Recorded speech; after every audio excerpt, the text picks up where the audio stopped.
Right now, as you're watching this, there are 8 billion people on this planet. Yet here's the terrifying truth. We've never been more alone. Studies show that 61% of young adults report severe loneliness. Think about that. In the age of Instagram, TikTok, and endless notifications, we're dying inside from isolation. But here's what's really haunting. This isn't new. Over 150 years ago, a German philosopher saw this coming.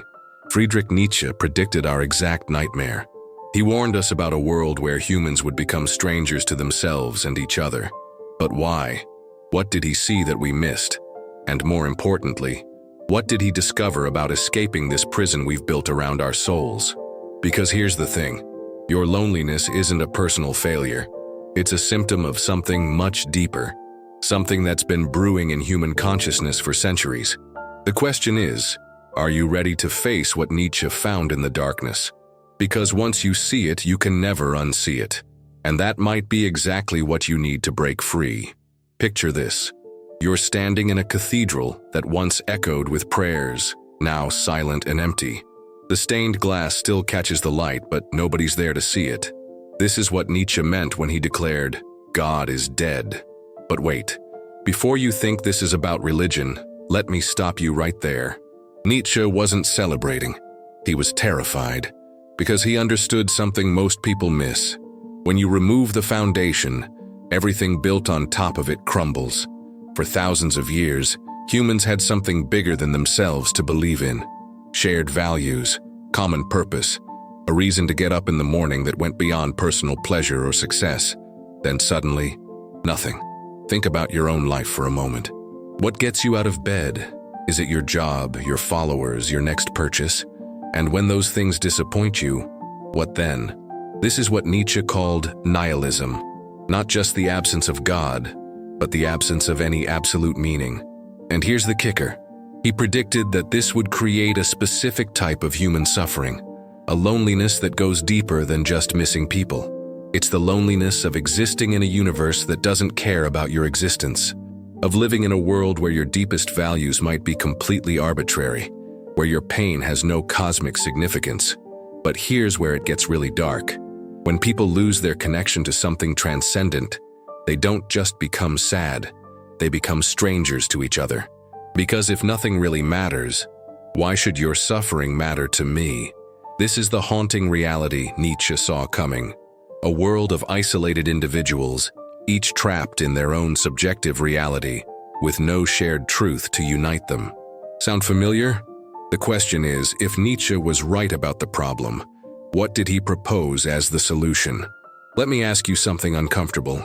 When was the last time you felt truly seen by another human being? Not liked, not followed, not validated, but actually seen. Because here's what's happening.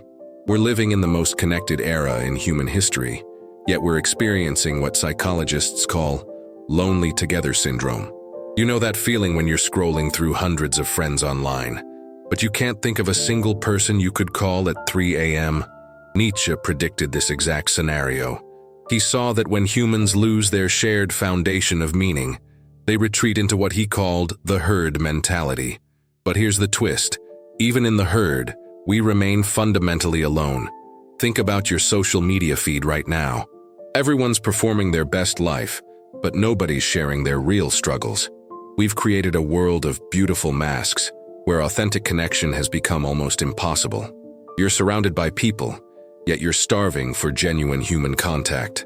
But it gets worse. We've become so obsessed with our individual identity, our personal brand, our unique perspective, that we've forgotten how to truly merge with another consciousness. We've become prisoners of our own minds.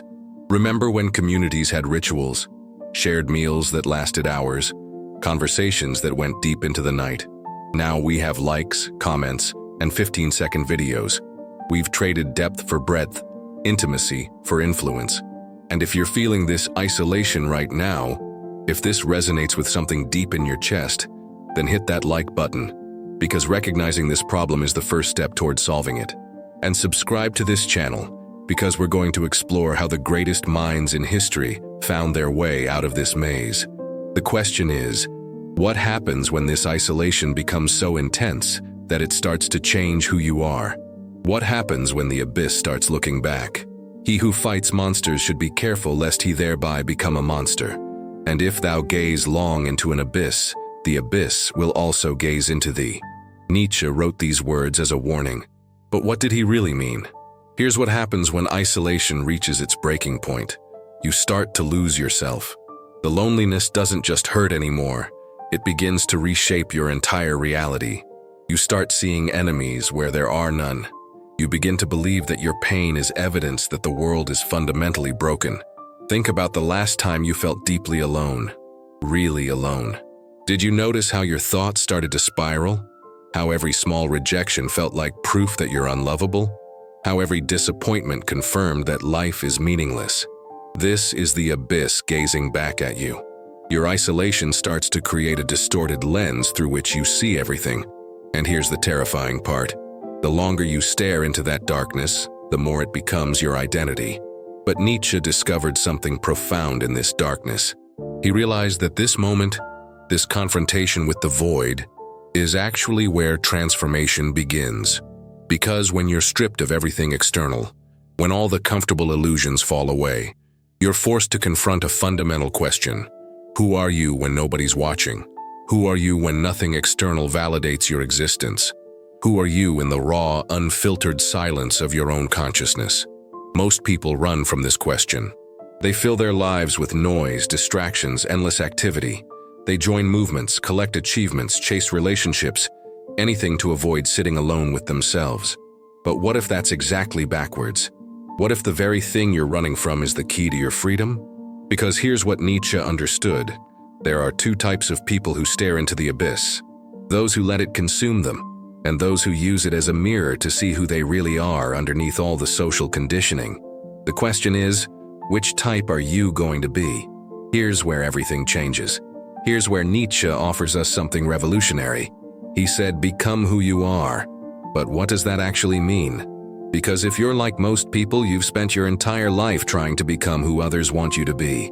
Think about it. Your career choices, your relationships, even your hobbies. How much of that is authentically you? And how much is you performing a role that society handed you? Nietzsche's answer to isolation wasn't to find more people to connect with. It was something far more radical. To become so authentically yourself that genuine connection becomes inevitable. He called this the Übermensch. Not a superhuman, but a person who has transcended the need for external validation. Someone who creates their own values instead of inheriting them. Someone who finds meaning in their own existence, rather than seeking it from others. But here's the beautiful paradox. When you stop desperately needing others to complete you, you finally become capable of truly connecting with them. When you're no longer performing for approval, you can show up as who you really are. This is what Nietzsche meant by self-overcoming. It's not about becoming perfect. It's about becoming real. It's about looking at your loneliness and saying, this is my raw material. This is where I begin to create myself. Instead of seeing isolation as punishment, you start seeing it as laboratory. Instead of viewing your struggles as evidence of your inadequacy, you begin to understand them as the very experiences that are forging your authentic self. But here's the challenge. This requires something most people aren't willing to do. It requires you to take full responsibility for your own meaning-making. No more waiting for someone else to save you. No more blaming your circumstances for your emptiness. The question becomes, are you ready to stop being a victim of your loneliness and start being the architect of your own significance? Because what comes next will determine whether you spend the rest of your life as a prisoner of isolation, or as someone who has transformed that very isolation into unshakable inner strength. So here we are. You've made it this far, which means something inside you recognizes the truth in what we've explored.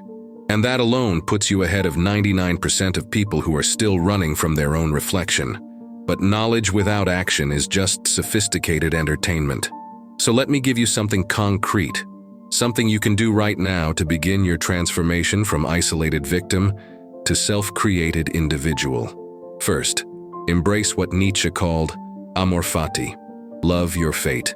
That loneliness you've been fighting, stop fighting it. Start asking it questions. What is it trying to teach you? What parts of yourself have you been abandoning that need to be reclaimed? Second, begin the practice of value creation. Instead of asking, what do others expect from me? Start asking, what do I stand for when nobody's watching? Write it down, make it real. Your values aren't something you discover, they're something you create. Third, transform your solitude into what Nietzsche called noble solitude. Use your alone time not to escape yourself, but to get to know yourself. Sit with your thoughts without immediately reaching for your phone. Let the silence teach you who you are beneath all the noise.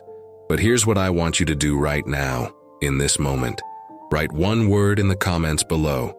One word that represents the person you're committed to becoming through this process. Not who you think you should be, but who you authentically are when you strip away all the masks. Whether it's authentic, fearless, and creative and present, whatever word captures your essence, share it. Because by declaring it publicly, you're taking the first step in Nietzsche's revolution. You're choosing to become who you are instead of who you've been programmed to be. The haunting reality of human isolation isn't a curse. It's an invitation. An invitation to stop seeking yourself in others and start creating yourself from within. The abyss isn't your enemy. It's your birthplace. Your loneliness ends the moment you fall in love with your own company. Your isolation transforms the moment you realize you were never actually alone. You were just waiting to meet yourself.